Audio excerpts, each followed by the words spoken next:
Gynecologist who practices in the New York metropolitan area, continuing my educational series of urology consults, this one on premature ejaculation, also known as rapid ejaculation. What do we do about the problem?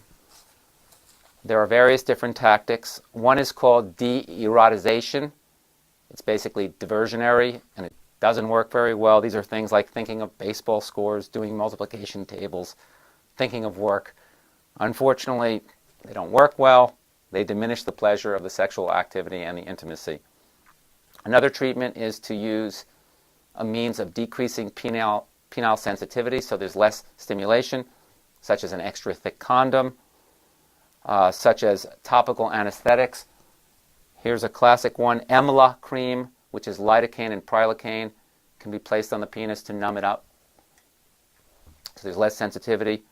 Also increasing the frequency of ejaculation. This will tend to happen under the circumstance of infrequent sexual activity. Another treatment is enhanced awareness, essentially for one to become more familiar with the feelings and sensations surrounding the time leading up to ejaculation.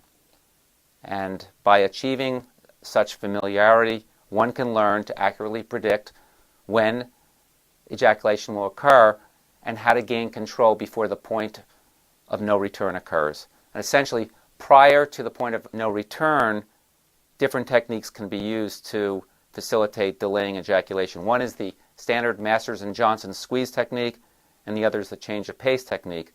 The Masters and Johnson's technique is essentially, as ejaculation approaches, to withdraw, squeeze the head of the penis until the response passes, and then resume sexual intercourse. For this, you need a very cooperative partner, obviously. The change of pace is basically recognition of the imminent ejaculation, slow the tempo before the point of no return, vary the angle and depth of penetration until the feeling dissipates.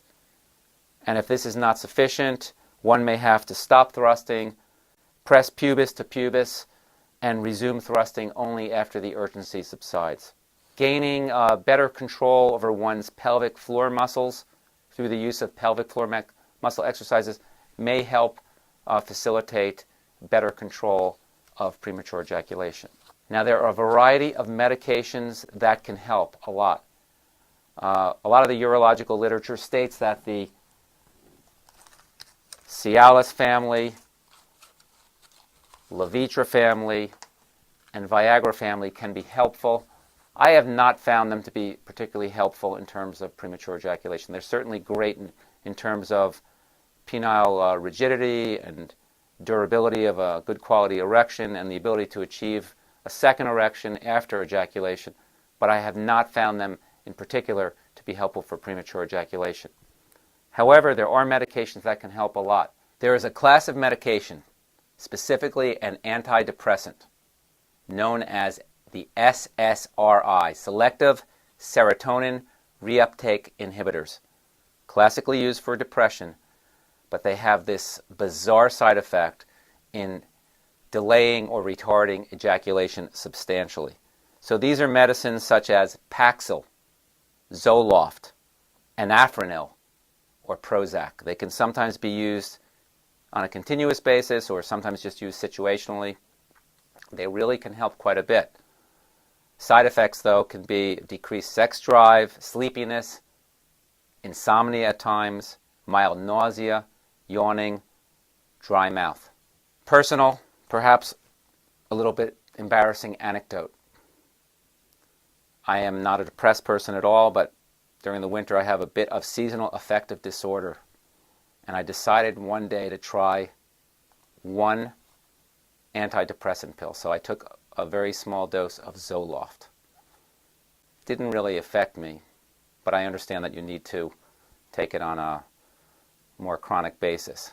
But in any case, as far as sexual function, all I can say is that that evening, about 45 minutes into the act, my wife was begging for me to get off her, screaming, "Uncle, take my sister, do anything."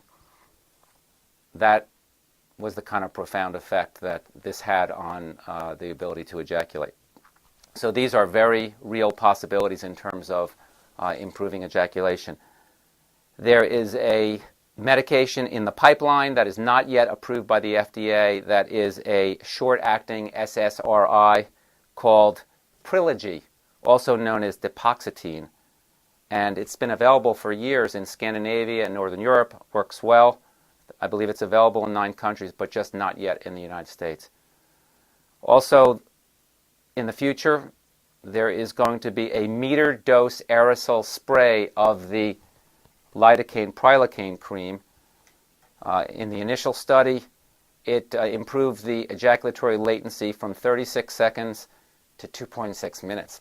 Finally, sexual counseling. I mean, as this can be psychological an issue, there are times that it might be beneficial to seek the aid of a therapist who can help manage the problem with psychological counseling.